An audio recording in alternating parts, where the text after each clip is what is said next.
예, 할렐루야, 샬롬 하고 제가 손으로 마이크를 들고 있어서 두 손으로 못합니다. 두 손으로 대신 하시기 바랍니다. 할렐루야, 샬롬, 샬롬, 샬롬, 샬롬, 샬롬, 샬롬. 하나님 사랑합니다. 여러분 주 안에서 사랑합니다. 예, 마이크가 이제 병이 났어요. 좀 쉬게 해줬어야 되는데 계속 썼더니 예, 병이 나고, 사람도 세월이 흐르면 예, 나이가 들면 병이 나고 약해지는 것처럼 기계도 그런 것 같습니다.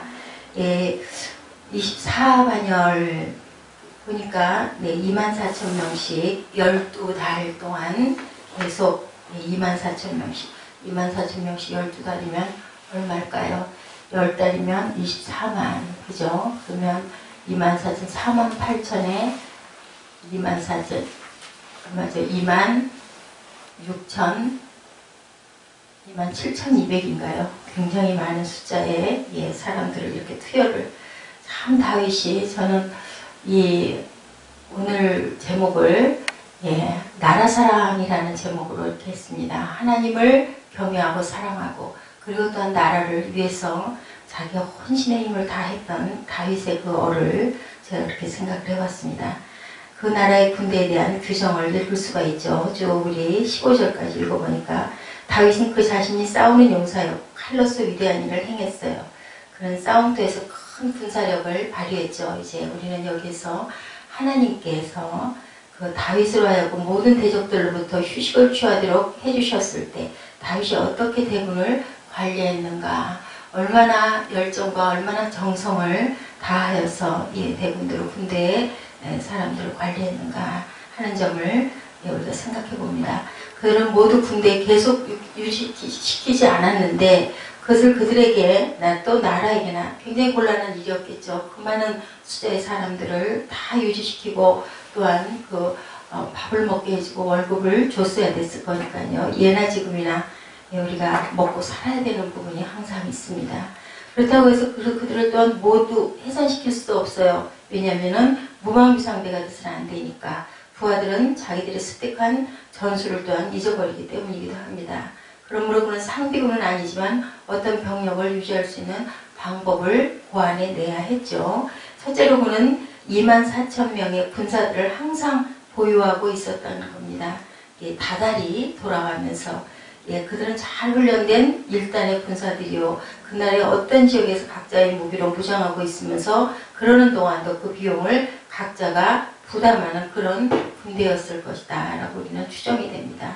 그것을 백성들의 평화와 안전을 보호하는데 충분한 힘이었다. 이스라엘 사람들은 참으로 싸우는 것을 늘 배워야 했을 것 같아요. 항상 대적들이 침입을 해왔기 때문에.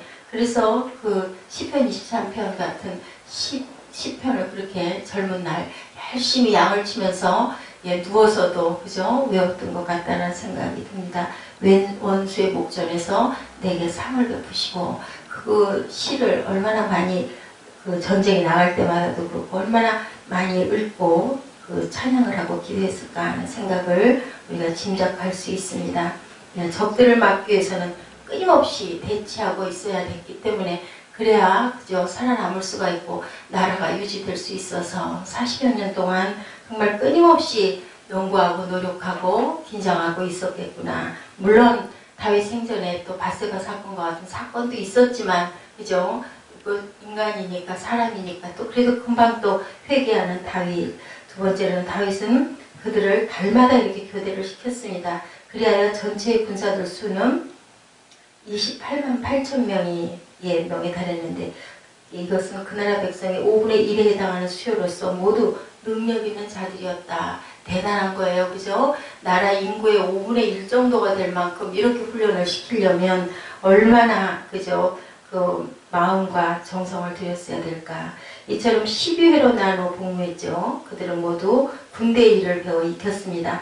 그러나 아무도 그 일에 강요되지 않았고, 특별한 일이 없는 한 1년에 한 달 이상은 국무에 임하지 않았으므로 많은 여유를 가지고 있었다. 다달이 돌아갔으니까 한 달만 하면 돼요. 그죠? 12달 중에서 11달은 편하게 쉴 수 있었다는 거죠.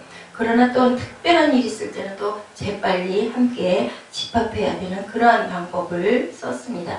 예, 요즘 현대 사람들보다도 오히려 더 지혜로웠었다라는 생각도 듭니다. 그만큼 충성하고 그만큼 순종했기 때문일 것 같아요. 백성의 안전을 위해 가장 효과적이고 손쉬운 방법, 그리고 될 수 있는 한 백성들의 짐을 덜어주는 방법을 고안해내는 것, 그것이 바로 지도자들이 가져야 할 마땅한 지혜이고 동시에 업적이기도 하다. 세 번째로는 각 반열에는 그들을 주의하는 대정이 있었죠. 우리 늘 얘기하죠. 신약에도 보면 100부장, 1000부장 나오지 않습니까? 이런 대로 50부장은 50명 중에 대장, 100부장은 100명 중에 대장, 1000부장은 1000명 중에 대장입니다. 각 반 또한 혹은 군단을 다스리는 총사령관이 또한 한 명씩 있었다. 이 12명의 총사령관은 모두 사무엘하 23장과 역대상 11장에서 다윗의 훌륭한 용사라고 언급되어 있었죠. 30용사 있었잖아요. 그래가지고 내가 그 예루살렘의 그 물을 내가 언제 먹을 거 했더니 어땠어요? 그 적진 속을 튀어들어가가지고 생명을 내놓고 가서 물을 길어다가 다윗에게 바쳤던 그 물을 목이 메어서 마시지 못하고 하나님께 부어드렸다라고 증명하고 있습니다. 그들은 먼저 자기들의 위대한 행위를 드러내므로 나중에는 훌륭한 일에 발탁되었죠.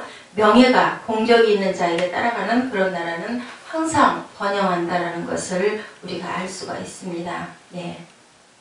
분하야는 본문에 보면 대제사장이라 5절에 보면 불려지고 있죠. 그러나 그 말의 원뜻은 제사장이나 방백이라는 뜻을 둘 다 지니고 있으므로 여기에서는 대장 또는 유사장이라고 번역하는 것이 나을 것입니다.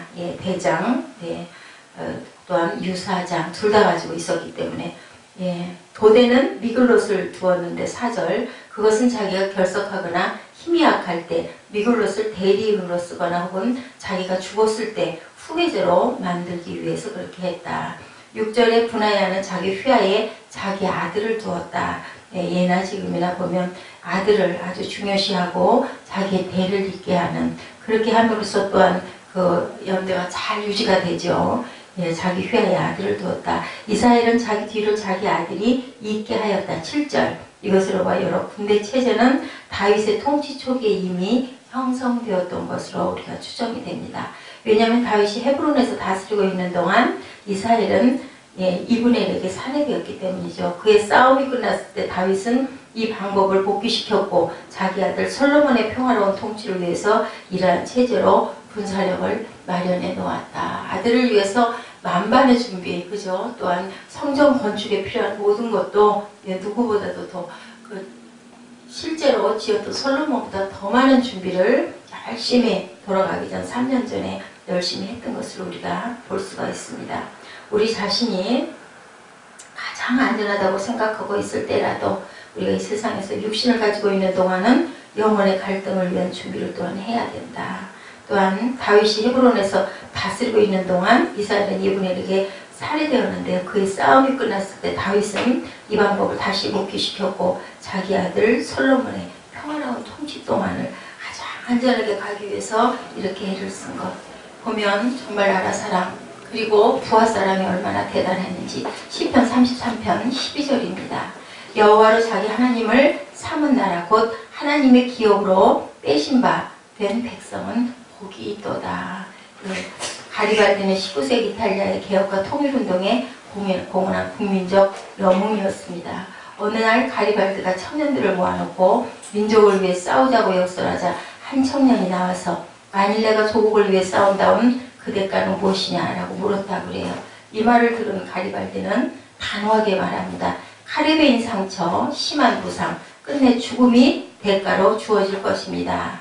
그러나 잊지 마십시오. 그대들의 상처와 죽음으로 이탈리아는 자유로운 나라가 될 것이요 우리의 후손은 평화롭게 살 것이다. 이렇게 얘기했다고 그래요. 우리가 상처를 입고 우리가 또한 죽음을 당해도 우리의 후손은 평화롭게 살 것이다. 그게 우리의 귀한 가치라는 거죠.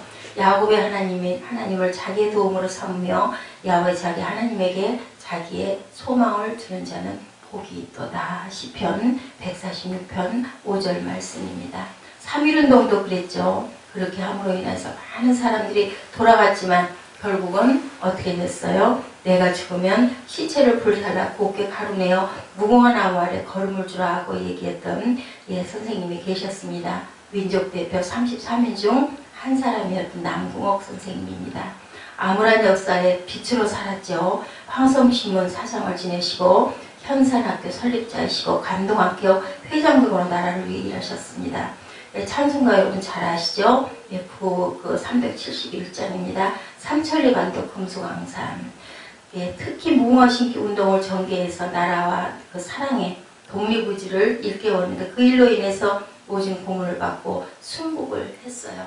그리고 그 말을 남긴 거예요. 내가 죽으면 시체를 불살라 곱게 가루내어 무궁화나무 거름에 대서 주게 하라. 이외에도 많으시죠. 이순신 장군, 유관순, 안중근 열사, 윤봉길, 김구 선생님, 도산 안창호 선생님. 이 분들의 선열의 얼이 지금도 살아 계세요. 이것이 바로 돌아갔지만 산 자, 그죠? 하나님을 안창호 선생님 같은 분은 믿으셨어요. 그래서 이렇게 얘기했습니다. 나라는 야훼 것이요 야훼는 모든 나라의 주제심이라고 시편 말씀을 늘 이렇게 외우셨어요. 그리고 안창호 선생님은요, 주님 저는 죄인입니다. 나라가 어렵다 말을 할 뿐 나라를 위해 일을 할 생각은 하지 않은 죄인입니다. 후손은 조상을 원망하고 학생은 스승을 원망하는 것이 민족이 잘못된 원인이라고 생각했는데 다른 사람만 잘못됐다 탓하면서 내가 스스로 돌아보지 않은 죄를 주님 회개합니다. 이렇게 얘기했다고 그래요. 성도들에게 애국도 믿음의 결과죠. 나라의 독립을 위해서 애쓰던 수많은 위인들은 사명과 믿음을 통해 조국을 위해 일할 힘을 얻었던 거예요. 뭐라고 그러세요? 하나님께서는 아브라함에게 내가 너로 큰 민족을 이루고 내게 복을 주어 내 이름을 창대하게 하리니 너는 복이 될지라. 과연 누가 진정한 애국자인가? 다윗처럼 나라를 위해서, 그죠?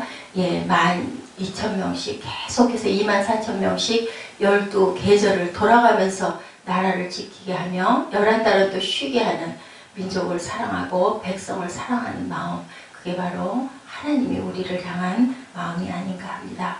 여러분 오늘 하루 내 나라를 사랑하는 마음, 그것이 곧 뭐예요? 내 후손을 사랑하는 마음입니다. 내가 있음으로 인하여 내 자손들이 얼마만큼 복되게 살아갈 수 있을지 나는 과연 그죠? 어떻게 세상에 영향을 끼치고 빛으로 살아갈 수 있을지. 시편 33편 12절 말씀, 야훼로 자기 하나님을 삼은 나라 곧 하나님의 기업으로 빼신받은 백성은 복이 있도다 기억하시고 오늘도 우리를 창대하기를 원하시는 복의 근원이 되게 하시는 하나님을 송축하고 찬양하는 하루, 그리함으로 승리하는 하루가 되시기를 주님의 이름으로 축복합니다. 우리 다 같이 일어나셔서 주기도문으로 예배를 마치도록 하십니다.